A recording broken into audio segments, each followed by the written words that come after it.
저는 지난 봄에 그 코로나 사태가 한창일 때 코로나 시대와 영성이라는 그 설교 시리즈를 하면서 그래도 소망해야 하는 것은 이라는 제목의 설교를 한 적이 있습니다. 기억이 나세요? 제가 잘못한 거예요. 제가 너무 많이 이렇게 기대를 한 겁니다. 어쨌든 그때는 그런 설교를 했습니다. 근데 그때는 그런 설교를 한 번만 하면 될 줄 알았습니다. 그런데 코로나 사태는 그때 그 봄을 넘어서 여름을 지나서 지금까지 계속이 되고 있습니다. 많은 사람들을 너무 힘들게 만들고 있습니다. 답답하게 합니다. 정말로 징합니다. 코로나의 코자만 들어도 진저리가 날 정도죠. 이 지리하고 고통스러운 팬데믹의 세상을 살아가야 하는 한 사람으로서도 그렇고 또 한 교회를 목회하는 교회 담임 목사로서도 저도 참 답답하고 낙심이 될 때가 많습니다. 이를테면 저는 그 주중에 이제 2층에 식당에 물 마시러 갈 때가 있거든요. 그럼 갈 때마다 이 식당을 볼 때마다 너무 마음이 우울해집니다. 너무 이쁘게 아름답게 잘 지어놓고 제대로 이 식당을 쓰지도 못하고 있으니 얼마나 안타깝습니까?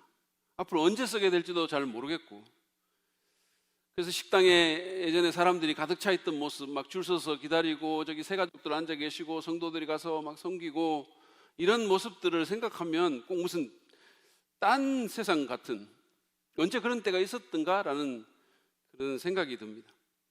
원래는 코로나로 인해서 새가족 만찬도 우리가 해마다 했는데 못하지 않을까, 이런 불길한 예감이 듭니다.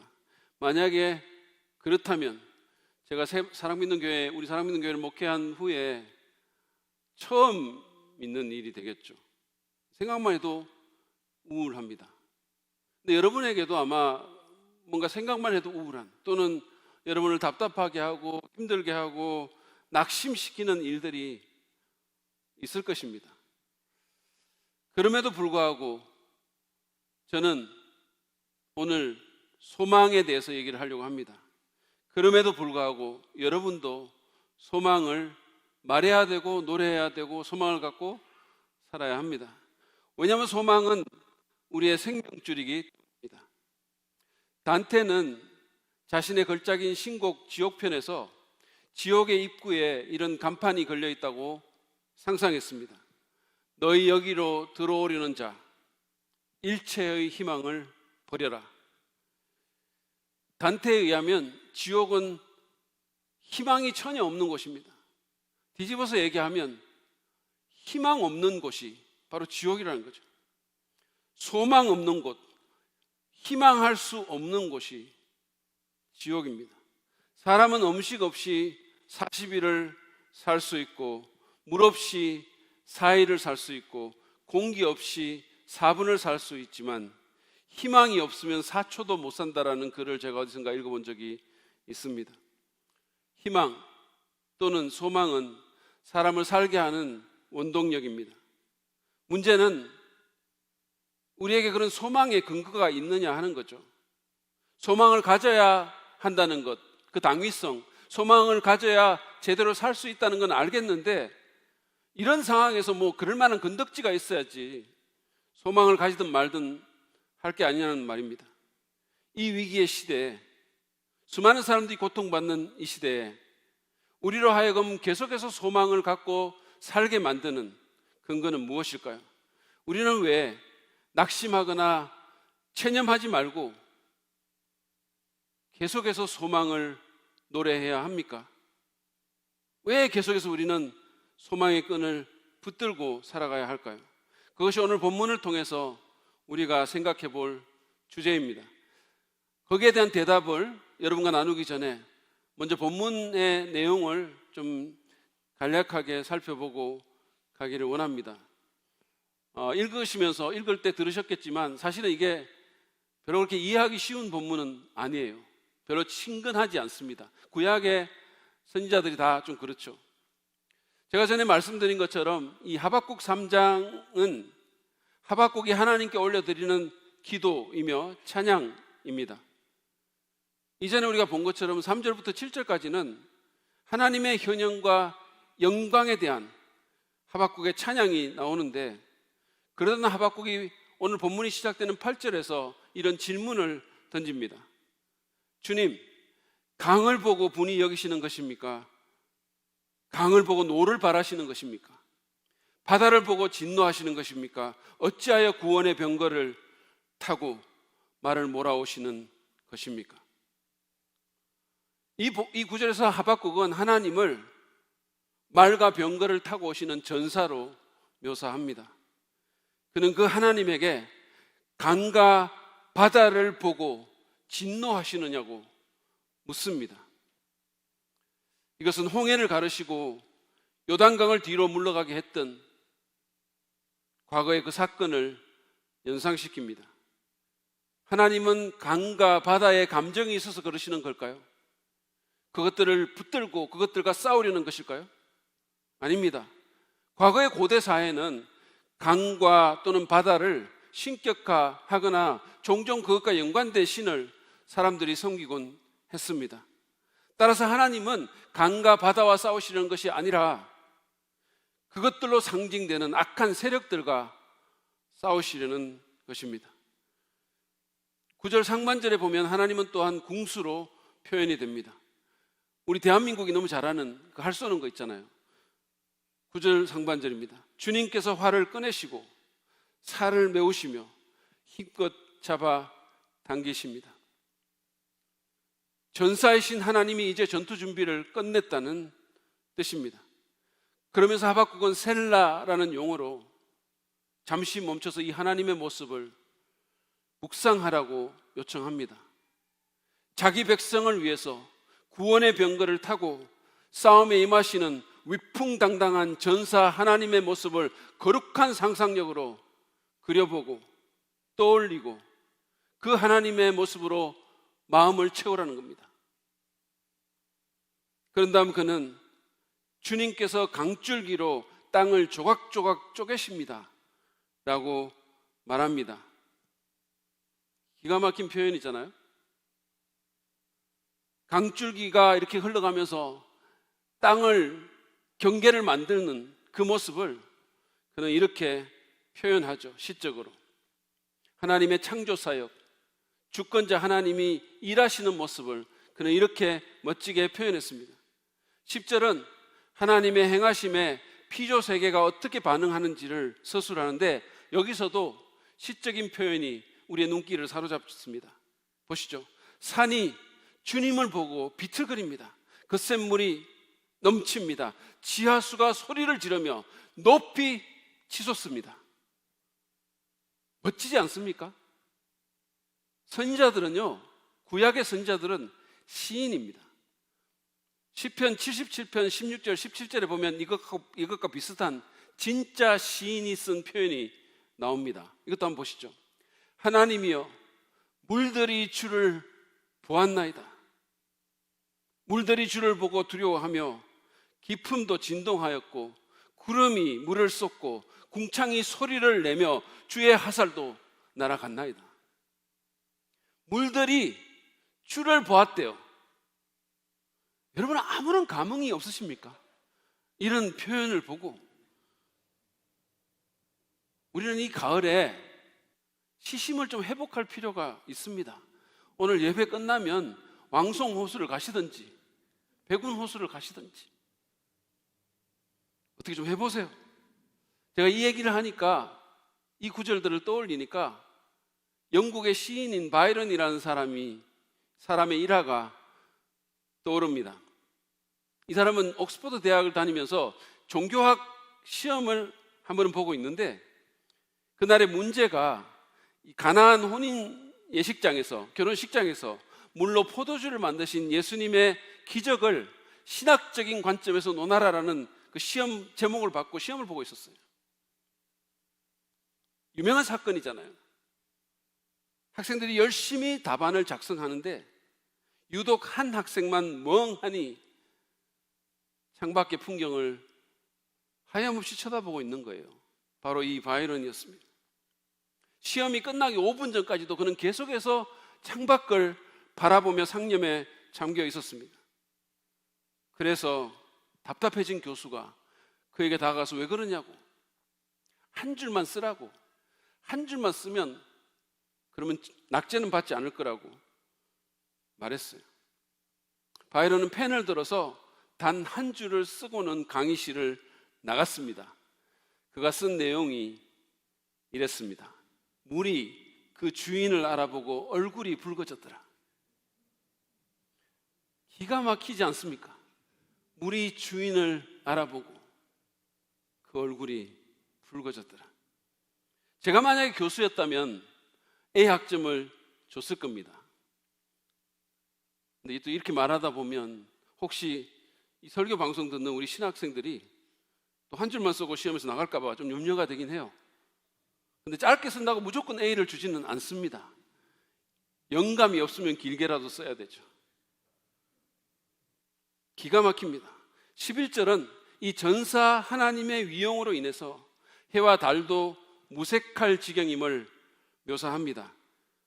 주님께서 번쩍이는 화살을 당기고 주님께서 날카로운 창을 내던지시니 그 빛 때문에 해와 달이 하늘에서 멈추어 섭니다. 산과 많은 물, 깊은 바다, 해와 달까지도 하나님 앞에 흔들리고 그 빛이 무색해집니다. 참으로 하나님이야말로 온 세상의 창조주이며 왕이시며 두려운 용사이십니다. 지금까지 전사 하나님에 대한 자연세계의 반응을 말하던 선지자는 12절부터는 이제 열방을 대상으로 현실 세계에 대해서 말을 하기 시작합니다. 보시죠. 주님께서 크게 노하셔서 땅을 주름 잡으시며 진노하시면서 나라들을 짓밟으십니다. 하박국은 하나님께서 마치 땅 위를 거닐며 우레소리를 바라는 거인처럼 묘사합니다. 악에 대해 진노하시면서 온 땅을 마치 어떤 천조각처럼 주름 잡으면서 나라들을 밟고 다니시는 거대한 하나님의 모습을 여러분 한번 상상해 보십시오. 누가 그 걸음을 막을 수 있을까요? 숫소가 곡식을 밟아서 결을 떨쳐내듯이 그분은 범죄한 나라들을 멸하시고 악한 자들을 심판하시면서 동시에 자기 백성들을 구원하십니다. 13절을 보시죠. 주님께서 주님의 백성을 구원하시려고 오십니다. 친히 기름 부으신 사람을 구원하시려고 오십니다. 여기 기름 부으신 사람으로 번역된 히브리어는 마시아라는 단어인데요, 우리가 흔히 메시아라고 말하는 그 단어입니다. 보통 이 메시아라고 하면 하나님께서 구약시대에 기름 부으신 존재가 왕, 선지자, 제사장이었어요. 이게 헬라어로는 그리스도죠. 그래서 예수 그리스도라는 이름이 거기 붙은 겁니다. 이 본문, 이 구절에서는 이 기름 부으신 사람이 누구냐에 대한 많은 논란이 있는데 저는 이것이 유다의 왕이거나 또는 하나님께서 세우신 어떤 사람을 의미하는 것으로 보입니다. 요점은 전사 하나님께서 자기 백성과 자기가 기름 부어 세운 종들을 구원하신다라는 겁니다. 그러기 위해서 그분은 계속해서 당신의 백성을 대적하는 악의 세력과 싸우십니다. 13절 후반절부터 15절까지 하박국은 그 하나님의 모습을 묘사하고 있습니다. 13절 하반절부터 한번 보시죠. 악한 족속의 우두머리를 치십니다. 그를 따르는 자들을 뿌리째 뽑아버리십니다. 셀라. 문자적으로는 집에 머리를 치셨다라고 되어 있어요. 원어 성경을 보면. 그럼으로써 건물 전체를 와해시켜버린 거예요. 하박국은 여기서 세 번째 셀라를 붙임으로 하나님을 대적하는 것의 그 처참한 결과에 대해서 잠시 멈추어 묵상해 볼 것을 요구합니다. 잘 나가는 사람들, 그 당시에 떵떵거리던 사람들, 약한 자들을 마구 짓밟고 마치 제 세상 만난 것처럼 교만하게 굴던 사람들, 그 사람들이 잠깐 잘 되는 것 같을지는 모르지만 일시적으로 떵떵거릴지는 모르지만 결국은 처참하게 무너질 거라는 말씀입니다. 여러분, 교회를 핍박한 수많은 독재자들과 세상의 군안들에 대해서 생각해 보십시오. 그들이 지금 어디에 있을까요? 그들의 운명이 어떻게 되었는지 생각해 보세요. 그리고 지금 그렇게 하는 사람들, 시진핑 같은 사람들, 김정은이 같은 사람들, 그리고 이 땅에 수많은 하나님을 대적하고 그의 교회를 대적하는 사람들, 그들의 운명이 어떻게 될 것인지 생각해 보시기를 바랍니다. 14절은 그 악한 세력들이 하나님의 백성을 어떻게 적대하는지를 잘 보여줍니다. 그들이 우리를 흩으려고 폭풍처럼 밀려올 때 숨어있는 가엾은 사람을 잡아먹으려고 그들이 입을 벌릴 때 주님의 화살이 그 군대의 지휘관을 꿰뚫습니다. 여기서 하나님의 백성은 숨어있는 가엾은 사람으로 묘사되어 있습니다. 하박국은 이 사람들과 자기를 동일시하면서 우리라는 표현을 여기서 쓰죠. 바벨론 같은 강한 자들이 엄청난 힘과 숫자로 폭풍처럼 밀려올 때 하나님의 백성은 아무런 보호수단을 지니지 못한 채 은밀한 곳에 그저 숨어있는 가련한 자들에 불과합니다. 이런 상황만 보면 그냥 게임은 끝나는 것 같아요. 그러나 하나님의 백성에게는 그들을 돕는 전사 하나님이 계십니다. 그분은 자기 백성을 지키기 위해서 최강의 대적인 바벨론을, 아수르를, 이집트를 파하시고 무찌르십니다. 그들의 지휘관을, 그들의 군왕을 당신의 화살로, 당신의 창으로 꿰뚫습니다. 15절도 보십시오. 주님께서는 말을 타고 바다를 밟으시고 큰 물결을 휘저으십니다. 제가 앞에서도 언급한 것처럼 바다는 그 당시에 악한 세력을 상징하는 것이었어요. 큰 물결은 사람을 삼키려고 위협하는 그런 위험과 공경을 상징합니다. 말을 타신 하나님은 그 악한 바다를 밟으시고 큰 물결 위에 계셔서 사람들을, 당신의 백성들을 건지십니다. 이것이 오늘 본문의 내용이에요. 이 본문을 통해서 우리가 지금도 소망에 대해 얘기해야 하는 이유를 잠깐 나누기를 원합니다. 왜 우리는 또다시 이 소망을 노래해야 합니까? 첫 번째는 하나님께서 우리를 위해서 싸우시기 때문입니다. 제가 이미 언급한 것처럼 오늘 본문에서 묘사된 하나님은 전사입니다. 워리어, 용사이십니다. 그분은 압도적인 힘으로 대적들을 파하시고 자기 백성들을 구원하십니다. 사실 이것은 이스라엘의 역사 가운데서 이미 여러 번 드러난 사실이었습니다. 가장 두드러진 예가 이집트에서 종살이 하던 그런 이스라엘 민족이 출애굽할 때였었죠. 하나님은 막강한 군사력으로 무장한 바로의 군대가, 그 당시에 세계 최강의 군대가 마구 추격해오는 그 가운데 여자와 어린이까지 포함한 그 자기 백성을 죽이려고 추격해오는 가운데 앞에는 바다요, 뒤에는 지구 최강의 군대에 둘러싸인 그 백성들이, 그 소망 없는 백성들이 두려움에 떨며 울부짖을 때 그 백성의 구원을 위해서 싸우셨습니다. 그분은 오늘 본문 말씀처럼 바다를 밟으시고 큰 물결을 휘저 홍해를 가르셨어요. 당시 모세가 죽음의 위협 앞에서 두려워하며 떨었던 이스라엘 백성에게 했던 그 말을 한번 들어보시죠. 출애굽기 14장 13절 14절 말씀입니다. 두려워하지 마십시오. 당신들은 가만히 서서 주님께서 오늘 당신들을 어떻게 구원하시는지 지켜보기만 하십시오. 당신들이 오늘 보는 이 이집트 사람을 다시는 볼 수 없을 것입니다. 주님께서 당신들을 구하여 주시려고 싸우실 것이니 당신들은 진정하십시오. 주님이 그들을 위해서 싸우신 겁니다. 그래서 이집트에서 종살이 하던 그들이, 아무런 힘도 없는 그들이 지금 팔레스타인 땅에 살고 있는 거예요. 물론 이것만이 아닙니다. 그분은 기드온과 미디안 대군과의 싸움을 비롯해서 계속해서 자기 백성을 위해서 싸우셨습니다. 구약에서만이 아니죠. 그분은 초대교회 성도들을 위해서 그들을 핍박하고 죽이고 그들을 못살게 굴던 그 적대적인 로마 제국과 그 배후에서 역사하는 악한 세력들과 싸우셨습니다. 그분은 마틴 루터와 개혁자들과 그들을 따르는 당신의 백성들을 위해서 그 당시의 세상을 호령하던 대적들과 싸우셨습니다. 이렇게 하나님이 자기 백성을 위해서 싸우시기 때문에 우리는 이 위기 상황 속에서도 소망할 수 있는 것입니다.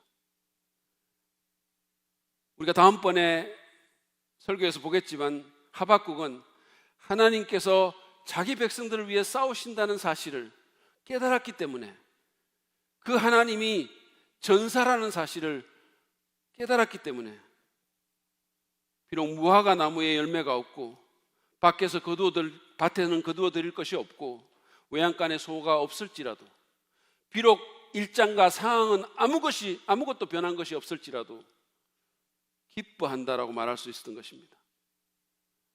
지금도 하나님은 우리를 위해서 싸우십니다. 그게 저와 여러분에게 소망을 주는 것입니다. 그것이 우리에게 기쁨과 힘을 공급하는 것입니다. 저는 지난주인가 최근에 이제 SNS에서 친구가 된 한 작가에게 메시지를 받았는데 거기에 이런 문구가 있었어요. 목사님, 저는 사진만 언뜻 보고 목사님이 젊은 분이신 줄 알았어요. 청년 같은 분위기가 나서요. 그런데 목회를 하고 계시네요. 다른 말은 잘 보이지가 않았어요. 목사님이 젊은 분이신 줄 알았어요. 청년 같은 분위기가 나서요. 이 말만 크게 보였어요. 목사님이 젊은 분이신 줄 알았어요. 청년같이 보이네요. 아니, 왜 아멘은 안 하십니까? 근데 이 한마디가 제게 엄청난 기쁨과 힘을 줬습니다. 제가 좀 나온 데가 있었는데 그 당시에 너무 업이 되는 거예요. 이 말을 보고 또 보고. 근데 여러분에게도 아마 그런 것이 있을 겁니다. 잠시 힘을 주고 업을 시켜주는 어떤 그런 요인들이 있을 거예요. 이를테면 사람들의 칭찬이나 뜻하지 않은 보너스 또는 월급 인상, 사업 성공, 백신 개발에 대한 뉴스, 프로젝트의 성공, 다저스의 승리 같은 것들. 근데 여러분, 우리의 참된 소망은 그런 데 근거하지 않습니다. 그것은 자기 백성을 위해서 싸우시는 하나님에 근거합니다. 크신 하나님, 만군의 여호와, 무적의 용사이신 그 주님이 우리를 위해서 싸우시기 때문에 우리는 어렵고 답답하고 위태로운 이 상황 속에서도 여전히 소망할 수 있는 것입니다. 이것은 개인적으로도 공동체적으로도 마찬가지입니다. 우리가 알다시피 코로나 사태로 인해서 교회는 코너로 몰리고 사역은 극도로 위축되었죠. 우리 그리스도인들이 잔뜩 주눅이 들어 있습니다. 원수 마귀와 악한 영들은 이 기회를 이용해서 하나님의 백성들과 교회를 공격할 뿐만 아니라 무력화시키려고, 믿음을 포기하게 만들려고 애를 쓸 것입니다. 실제로 많은 교회와 그리스도인들이 그 공격에 넘어지는 것처럼 보이기도 합니다. 근데 여러분, 우리가 잊지 말아야 할 것은 이런 상황에서도 하나님이 우리를 위해서 싸우신다는 사실이에요. 하나님이, 그분은 일하시고 구원하시고 원수의 손아귀에서 사람들을 빼오십니다. 우리의 마음을 거룩한 감동으로 채우시고 우리로 하여금 우리 자신만으로는 할 수 없는 일을 하게 만드십니다. 저는 지난주에도 제 지인에게서 누군가의 구원 간증을 들었어요. 그분과 연결된 어떤 사람의 구원 간증입니다. 근데 그 간증에 히브리서 8장 말씀, 내가 그들의 불의를 긍휼히 여기고 그들의 죄를 다시 기억하지 아니하리라는 말씀과 히브리서 10장에 그들의 죄와 불법을 내가 다시 기억하지 아니하리라는 말씀이 적혀 있고 그 아래에 이런 말이 있었습니다. 그 구원받은 사람의 말이에요. 아, 그렇구나. 내 죄를 다 사하셨구나. 나는 살았네. 하나님께서 내 죄와 불법을 기억하지 않으시겠다니. 이처럼 반가운 소리가. 게다가 성소에 들어갈 담력을 얻었다니 여러분, 저 천국에 갈 수 있어요. 하나님이 당신께서 사랑하는 한 영혼을 두고 악한 세력과 싸우셨고 죽음의 두려움에 빠져있던 그 영혼을 구원하신 것입니다. 그 사람이 계속 죽음의 두려움에 시달리고 있었어요.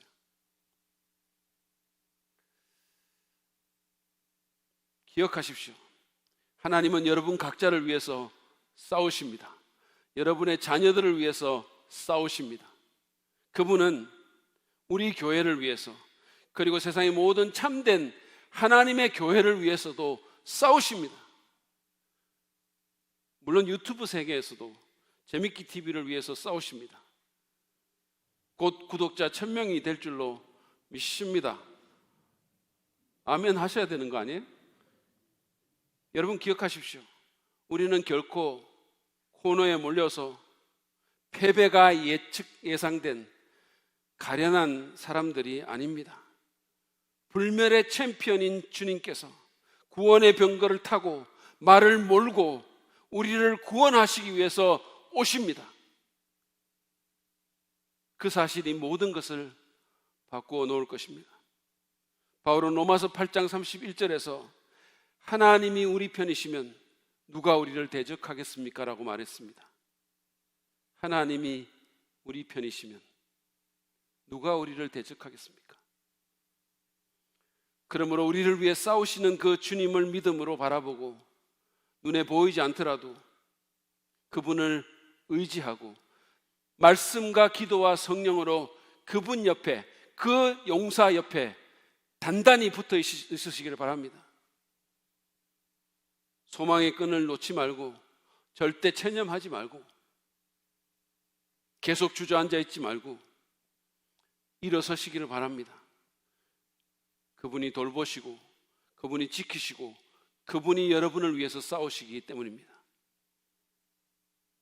두 번째로 우리가 계속해서 소망의 끈을 놓지 말아야 될 이유는 최후 승리가 우리의 것이기 때문입니다.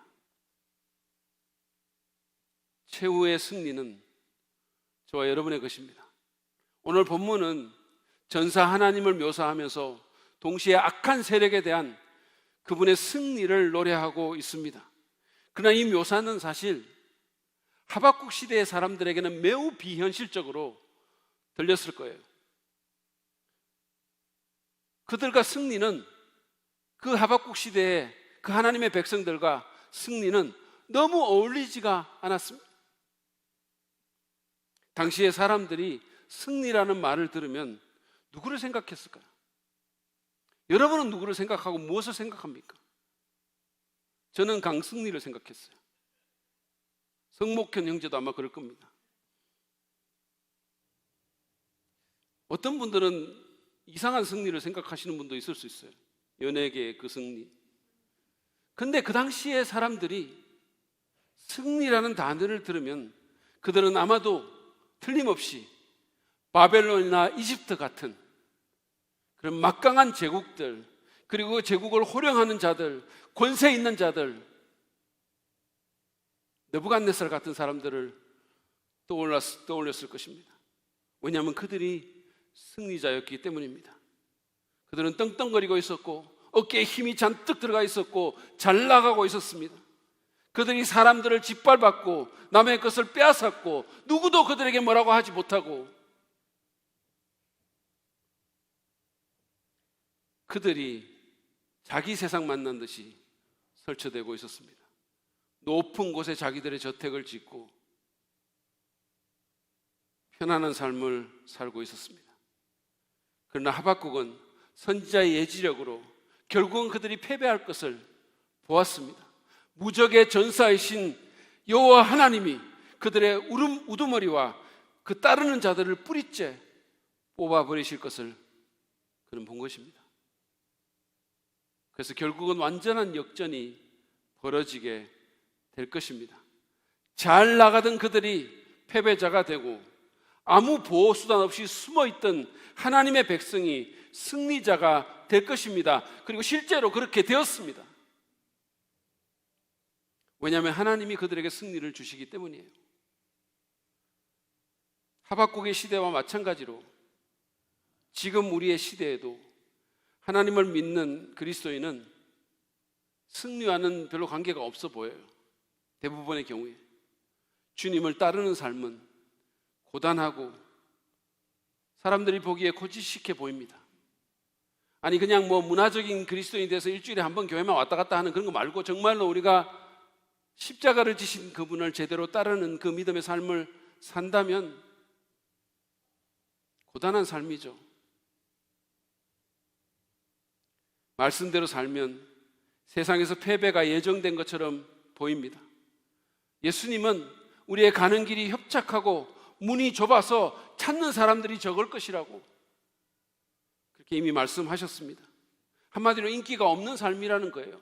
여러분, 우리가 일부러 무슨 세상이 우리를 비난할 빌미를 줄 필요는 없지만 그러나 기억하세요. 우리가 아무리 잘하더라도 어차피 별로 인기 없어요. 어차피 세상은 교회를 별로 안 좋아합니다. 사도 바울은 자신이 만물의 찌꺼기처럼 되었다라고 했어요. 저도 가끔씩 제 세상 친구들을 만날 때가 있는데 거의 대부분은 저보다 외적인 조건들이 좋아요. 제 나이 정도 돼서 이렇게 만나보면 그래요. 저보다 훨씬 물질적으로 잘 살고 떵떵거리는 친구도 있고 더 큰 차 타고 다니고 그래요. 그런 상황에서 하나님 백성의 승리를 말하는 것이 비현실적으로 느껴질 수 있죠. 너무 현실성이 없는 것 같은, 딴 세상 얘기하는 것 같은. 근데 여러분, 예전에 7080 시대에 대학생들이 많이 불렀던 노래 중에 우리 승리하리라는 노래가 있어요. 우리 승리하리, 우리 승리하리, 우리 승리하리. 그런 노래가 있죠. 제가 1부에서는 조금 삐끗했는데 2부에서는 성공적으로 불렀어요. 하나님께 감사를 드립니다. 우리 승리하리, 우리 승리하리, 우리 승리하리. 그날에 오 참마음으로 나는 믿네. 우리 승리하리라. 이 노래 아세요? 근데 원래 이 노래는 1960년대 미국에서 흑인들이 민권 운동하던 시대에 불렀던 노래입니다. 이 노래는 그 당시에 굉장히 비현실적으로 들렸을 거예요. 마치 농담처럼 들렸을 것입니다. 맨날 두들겨 맞고 식당에서 쫓겨나고 버스 타면 저 뒷자리 가 있어야 되고 학교도 같이 못 다니는 그런 루저들이 그 악한 현실의 개선 가능성이 전혀 보이지 않는 상황에서 우리 승리하리라고 부르고 있는 그 노래가 얼마나 허황되게 들렸겠습니까? 그럼에도 그들은 마침내 자기들이 승리할 것임을 믿고 소망 중에 이 노래를 불렀던 거예요. 사실 한국말로 번역하면서 빠진 후렴구가 있는데 직역하자면 이렇습니다. 내 마음 깊은 곳에서, 오 내 마음 깊은 곳에서 나는 참으로 믿네. 우리가 언젠가 승리할 것을. Deep in my heart, deep in my heart, I do believe we shall overcome someday. 언젠가 반드시 승리하리라. 그렇습니다. 그들은 믿었습니다. 깊은 마음으로 믿었어요. 눈에 보이는 상황은 전혀 아닌 것 같았지만 결국은 자기들이 승리할 것을 굳게 믿고 열망했습니다. 지금도 그 과정 가운데 있지만, 그러나 그때 농담처럼 들렸던 일들이 지금 일어나고 있죠. 그들은 하나님이 그들과 함께 하실 것을 알았기 때문에 말도 안 되는 상황에서도 이 희망의 노래를, 이 승리의 노래를 부를 수가 있었던 것입니다. 여러분, 환경적으로만 보면 교회는 패배할 것처럼 보입니다. 지금 코로나 이후를 진단하는 많은 사람들이 교회의 어려움을 예견합니다. 분명히 그럴 거예요. 어려울 수 있습니다. 그렇지만 우리가 하나님의 말씀에 순종하고 주님의 뒤를 꿋꿋이 따른다면 주님은 교회에 승리를 주실 겁니다. 제대로 된 승리를 주실 겁니다. 여러분, 그거 아세요? 하나님은 역전의 명수이십니다. 예수님이 십자가에 못 박혀 돌아가셨을 때도 아마 마귀는 그때 너무 기뻐서 두 손을 번쩍 들고 승리의 세레모니를 했을 거예요. 그냥 어프컷 하면서. 그런데 그거는 너무 빠른 세레모니였었어요. 하나님은 예수님을 죽은 자 가운데서 다시 살리심으로 9회 말 투아웃 말로 홈런을 치셨습니다. 예수님이 승리하셨고 그분을 따르는 제자들 또한 승리하였죠. 여러분, 제자들만 하더라도 그렇잖아요. 그 당시 1세기의 세상에서 누구도 그 제자들을 승리자로 생각한 사람은 없었습니다. 당시의 세상에서는 로마의 황제와 총독들과 권세자들, 장군들이 승리자였죠. 근데 보십시오. 오늘날 상황은 완전히 역전되었습니다. 잔 올트버가 말한 것처럼 당시에 별 볼 일 없는 제자들, 가진 것도 없었고 그냥 계속해서 숨어 다니고 도망자로 살아야 했던, 그리고 결국은 어디 감옥에 가거나 순교했던 그 사람들, 당시에 별 볼 일 없었던 그 제자들의 이름이 피터, 앤드류, 존, 제임스, 매튜, 마크, 필립, 폴 같은 그 이름이 지금은 영어권의 이름, 부모들이 자기 자녀에게 가장 붙여주고 싶은 이름이 됐고, 그 당시에 세상을 호령하던 빛과 번쩍하던 그런 권세자들의 이름은 오늘날 개나 고양이의 차지가 되었습니다. 그 노래 아시잖아요. 금은 고양이 네로 네로 네로. 오늘날 일반적인 사람들은 정말 소수를 제외하고는 로마의 황제가 누구인지도 몰라요. 네로 같은 사람 빼고는 어떤 사람들이 황제였는지도 모릅니다. 그러나 베드로와 요한, 바울은 누구인지 온 세상이 알고 그 이름을 리스펙트하죠. 완전히 상황이 역전됐습니다. 여러분, 믿으시기 바랍니다. 최후의 승리는 우리의 것입니다. 지금 큰소리치고 권세를 휘두르고 떵떵거리는 사람이 아니라 고지식하다는 비아냥을 받으면서도 말씀에 순종하고 좁은 길을 가는 믿음의 사람이 결국은 이길 것입니다. 왜 아까운 시간과 돈과 에너지를 쓸데없는 일에 허비하느냐는 그런 비난을 받으면서도 주님을 섬기는 자들이 마침내 승리할 것입니다. 물론 현실적으로 우리의 삶은 어려울 수 있어요. 계속 안 풀릴 수 있어요. 끝까지 안 풀릴 수도 있어요. 이 세상에서 승리다운 승리를 한 번도 해보지 못하고 끝날 수도 있어요.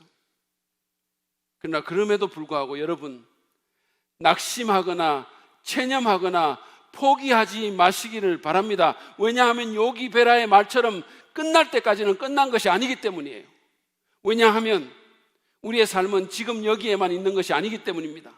훨씬 더 긴, 훨씬 더 리얼한 삶이 우리를 기다리고 있습니다. 그러므로 1960년대 흑인들처럼 승리의 노래를 부르며 강한 낙관과 강렬한 열망으로 예수님의 뒤를 따르시기 바랍니다. 우리가 사랑하는 찬송가 가사처럼 최후 승리를 얻기까지 주님의 낡은 그 십자가를 사랑하겠다고, 그 거친 십자가를 붙들겠다고 결단하시기 바랍니다. 비록 세상이 보기에는 이기는 것 같지 않고 그렇게 영화롭지 않고 글래머러스하지 않은 그 인생이 정말로 승리하는 인생, 괜찮은 인생일 수 있음을 믿으시고 가시기를 바랍니다. 여러분, 사실 중간에 몇 번 이기는 것이 무슨 소용이 있겠습니까? 끝에 이기는 것이 진짜 이기는 거죠. 한국 시리즈 같은 거 보세요. 중간에 몇 번 이기다가 끝에 지면 지는 거예요, 그냥. 그러므로 최후 승리를 믿고 계속해서 믿음의 경주를 합시다. 패배의식을 떨쳐버리고 일어납시다. 우리에게 승리를 주시는 하나님을 신뢰하며 구의 말 역전을 이루시는 예수님의 뒤를 한번 따라가 봅시다. 고난과 위기 가운데서도 주눅들거나 낙심하지 말고 체념하거나 포기하지 말고 이 헛된 세상을 너무 부러워하지 말고 너무 쉽게 이 틀에 갇히지 말고 한번 멋있게 떨쳐나와서 주님 바라보고 앞으로 나갑시다. 눈에 보이는 것이 없더라도 없는 것은 아니기 때문에 계속해서 소망합시다. 왜냐하면 우리가 마침내 이길 것이고 영원히 그 승리의 달콤함을 누릴 것이기 때문입니다. 영원히 우리는 이기는 자로 살아가게 될 것이기 때문입니다. 오늘 우리는 지금과 같은 위기 상황에서도 우리가 계속해서 소망의 끈을 붙들 수 있는 이유에 대해서 하박국 말씀을 통해서 살펴보았습니다. 그것은 하나님께서 우리를 위해서 싸우시며 그로 인해서 최후의 승리는 우리의 것이기 때문이었습니다. 여러분, 그 하나님을 믿음으로 붙들고 소망하며 나아갑시다. 물론 우리가 넘어질 수 있어요. 우리 인간이기 때문에 넘어질 수 있습니다. 힘들 수 있어요. 그렇지만 여러분, 넘어지더라도 앞으로 넘어지십시다. 하나님 바라보고 가면 돼요. 소망을 갖고 가면 됩니다. 믿음으로 살아가면 됩니다. 눈에 보이는 것만 안 보면 됩니다. 더 많이 보면 돼요. 절대 포기하지 말고 낙심하거나 체념하지 말고 믿음의 삶을 살아갑시다. 소망의 끈을 놓지 맙시다. 그러면 하나님께서 우리에게 승리를 주실 것입니다. 우리는 영원히 그 달콤함을 누리게 될 것입니다. 여러분에게, 여러분의 자녀들에게 그런 축복이 있기를 간절히 바랍니다.